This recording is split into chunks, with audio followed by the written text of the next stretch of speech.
Hello વિદ્યાર્થી મિત્રો, કેમ છો? હું તમારો મિત્ર પ્રકાશ કણજરિયા આ ચેનલમાં તમારું સ્વાગત કરું છું મિત્રો. તો અહીં ક્લાસ નંબર ક્યાં પહોંચી છે? 15 પહોંચી ગયા છે. જો અગાઉના ક્લાસ ના જોયો હોય તો નીચે લિંક આપેલ છે, ત્યાં આગળ ક્લાસ જોઈ લેજો મિત્રો. તો અહીં આગળ આપણે શું કરીએ છીએ? વૈદિક ગણિત કરીએ છીએ, ઇંગ્લિશમાં કહીએ તો વૈદિક મેથેમેટિક્સ. તો આ ક્લાસમાં આપણે શું શીખવાનું છે કે 0.25 ગુણ્યા કેટલા કરશું, કોઈ પણ સંખ્યા આપણે લઈશું તો કેવી રીતે આપણે શોર્ટકટમાં જવાબ મેળવી શકાય છે. તો હવે આપણે શોર્ટકટ કશું હોતું નથી મિત્ર. આપણે શોર્ટકટ આપણો એક મગજનો વ્યાયામ હોય છે. ઓકે, સામાન્ય મૂળભૂત પાયાની રકમ તમને ખ્યાલ હોય તો એને આપણે શું કહીએ છીએ? શોર્ટકટ અથવા તો વૈદિક ગણિત કહીએ છીએ. તો આપણે થોડુંક આગળ શીખવાનો પ્રયાસ કરીશું. ધીમે ધીમે આપણા ક્લાસ જતા જશે તેમ લેવલ આપણે વધારતા જઈશું. તો હવે હું તમને અગાઉના ક્લાસનું એક રિવિઝન કરાવી દઉં છું. માત્ર ને માત્ર બેટા જોઈ લેજો મિત્રો. માની લો કે અગાઉનો ક્લાસ જોયો તો ક્લાસ નંબર કયો હતો? ક્લાસ નંબર 13મો હતો કે 14મો હતો, જે પણ હોય. ક્લાસ નંબર જે 14મો હતો, જોઈએ આપણે એનું કે 0.2 ગુણ્યા માની લો કે કોઈ પણ 68 આપેલા છે તો એને આપણે કેવી રીતે કરતા હતા મિત્રો? તો શું કરતા હતા? 6.8 કરતા હતા. હા, ગુણ્યા કેટલા કરતા હતા? 2 કરતા હતા. તો 6 દુ કેટલા છે? 12 અને 8 દુ 16. તો જવાબ શું આવ્યો? 13.6. જવાબ શું આવતો હતો? 13.6. હવે સાહેબ આ સાચું છે કે ખોટું કેવી રીતે ખબર પડે? તો કેલ્ક્યુલેટર લઈને બેસો મિત્રો. કે આપણે કોઈ પૈસા આપણે આપી દીધા નથી શીખવા માટે, તો કેલ્સી લઈને બેસી જાઓ મિત્રો. ચલો હવે આપણે ક્લાસ નંબર 15માં શું શીખવાનું છે મિત્રો? આ જે અત્યારે હાલ ક્લાસ નંબર કયો છે? 15મો છે. એમાં શું શીખવાનું છે? ચલો તો ક્લાસ નંબર 15માં આપણે શીખીશું કે કોઈ પણ સંખ્યા આપી છે, માન લો કે 160 આપ્યા છે, ગુણ્યા તમને 0.25 કે.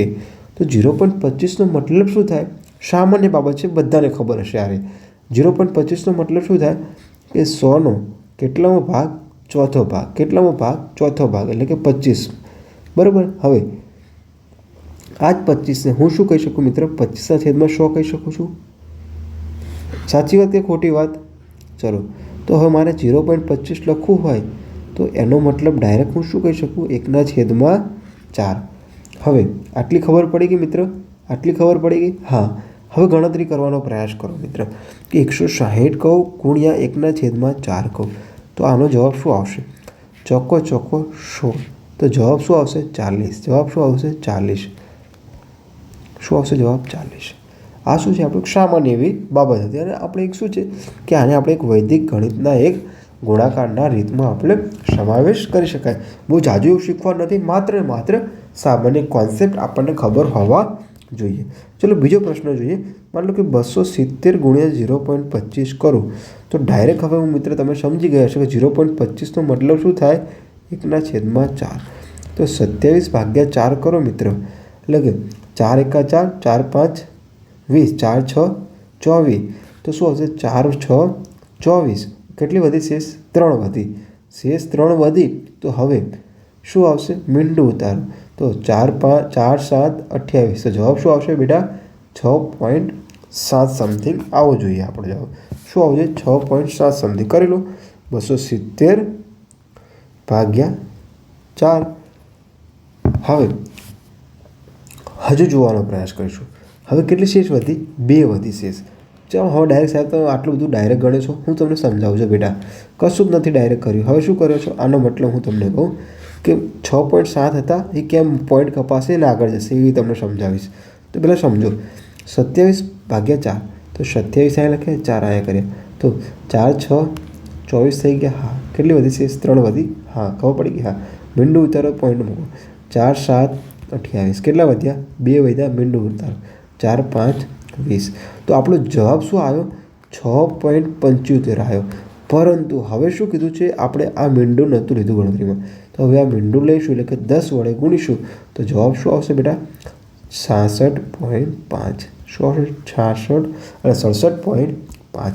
હવે કેમ આ મીંડું હતું તો ક્યાં ગયું? આગળ ગયું. ક્યાં ગયું? આગળ. ગુણાકારમાં ક્યાં જાય? જમણી બાજુ જાય. ક્યાં જાય? જમણી બાજુ.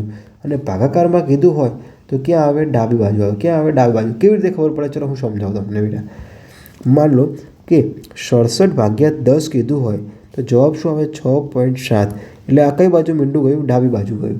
હવે આ જ વસ્તુ કે 6.7 ગુણ્યા હું 10 કહું તો જવાબ શું આવશે? 67 આવશે. એટલે કે આ મીંડું ક્યાં ગયું? આમ ગયું. ખબર પડી ગઈ? સાવ બેઝિકથી સમજાવવાનો પ્રયાસ કરું છું મિત્ર, કારણ કે આપણે ગણિતનો પાવ જેટલો બેઝિક ઉપર કમાન્ડ સારી એવી હશે એવું સારું એવું આપણને પરિણામ મળશે. ચલો હવે બીજો દાખલો જોઈએ આપણે. સારો એવો પ્રશ્ન છે કે 0.25 ગુણ્યા લખી દો 280. તો હવે તમે શું કરશો મિત્ર? તમે શું કરશો? 280 ભાગ્યા ડાયરેક્ટ 4 કરી દેશો. તો ચલો 4ની ચાવી ચાલશે? હા. કેમ 4ની ચાવી ચાલે? કે છેલ્લા 2 અંકને 4 વડે ભાગી શકાય છે. હા. 4 દુ 80. તો ચલો ભાગવાનો પ્રયાસ કરશો મિત્રો. 4 7 28 એટલે કે 70 જવાબ આવશે. કેટલો જવાબ આવશે? 70 જવાબ આવશે. હવે આ જ પ્રશ્નને હું કહી દઉં કે 0.25 જગ્યાએ 0.50 કહી દઉં તો કશું ના થાય. શું થાય બેટા? આના અડધા થઈ જાય. કેટલા થાય?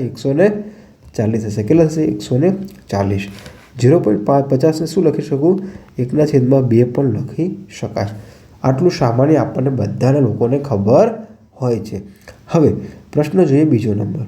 કયો પ્રશ્ન જોઈએ? માની લો કે 602 ગુણ્યા 0.25 કીધું છે. તો હવે શું કરીશ?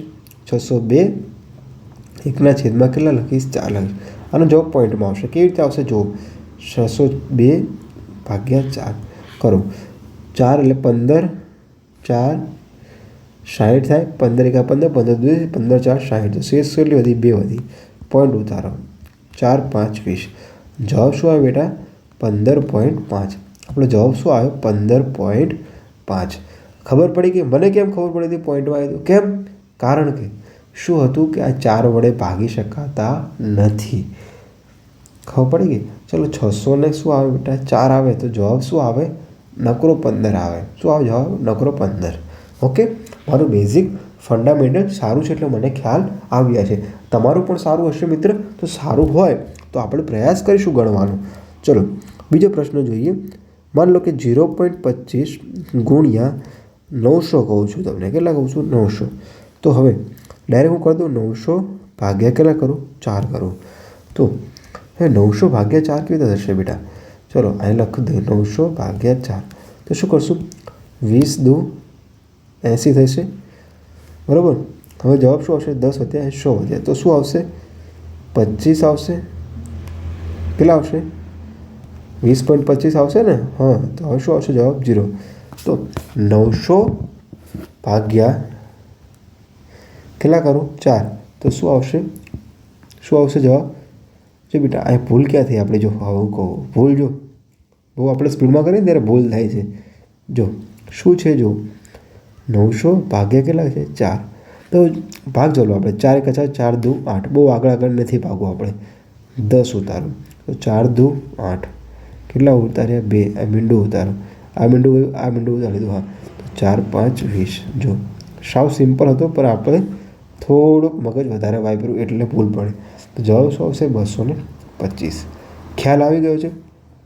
બહુ સામાન્ય બાબત છે. કશું કંઈ શીખવા જેવું આમાં મને નથી લાગતું કે હોય. પણ તમારે બેઝિક સારું કરવું હોય તો મિત્ર ક્લાસ જુઓ જરૂરી છે. ચલો હું પ્રેક્ટિસ માટેના 3 દાખલા આપી દઉં છું. 0.25 ગુણ્યા 1255 અથવા 1256 બરાબર ખાલી જગ્યા. ચલો બીજો પ્રશ્ન છે 0.25 ગુણ્યા 356. હા 326 કરી દો. ચલો બહુ હજુ કોમ્પ્લિકેટેડ નથી આપતો બેટા. ચલો ત્રીજો પ્રશ્ન છે, બહુ મસ્ત પ્રશ્ન છે. 0.75 ગુણ્યા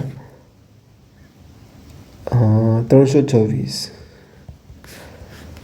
ત્રણ દાખલા તમારે ગણવાના છે. તમારે શું કરજો? કોમેન્ટ બોક્સમાં તમારે મને જવાબ કહેવાના છે. ન આવડે તો પ્લીઝ મને એનો ફોટો પાડો અને મને શું કરી દેજો બેટા?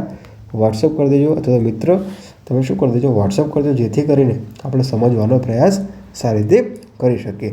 તો મિત્રો આ ચેનલને સબસ્ક્રાઈબ કરી દેજો અને તમારા ઘણા બધા મિત્રોને મોકલી દેજો, જેથી કરીને ગણિત એક શું છે? સહેલો વિષય બને. કોઈ અઘરું નથી. જીવનમાં કશું જ અઘરું હોતું નથી. આપણો એક માનવતાનો એક શું હોય છે? ભ્રમ હોય છે. કારણ કે આપણું સબકોન્શિયસ માઇન્ડ જેવું કહે છે એવું કરવાનો પ્રયાસ કરે છે. જય હિન્દ, જય ભારત.